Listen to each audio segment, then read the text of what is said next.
hairline lowering procedure by Dr. Lam.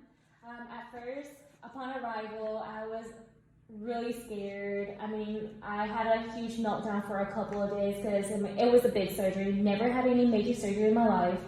But upon arrival, a lady named Amina, she helped me throughout the whole process, and among her other staff, Felicia, and everyone else. They were really accommodating. They made me feel like I was at home.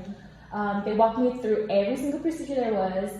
And Amina was just a great person. Like she just talked to me. She did more of a psychological reverse on me. It's like, why were you even scared? Well, you did your research, didn't you? I'm like, yeah, I did. So you shouldn't be scared. So that was the day of the procedure, and during my procedure, I felt nothing. I literally knocked out immediately the moment like Dr. Len kind of did the whole cutting process. I knocked out since, and while Amina and her staff member did my hair transplant, I felt nothing. And then, they were just talking, there was music in the background. It just makes you feel like you were home and you were engaged with their conversation. So here I am today after the procedure. I felt 100% good, other than the itching, but it's normal because it's healing. And I enjoyed everything here. I did.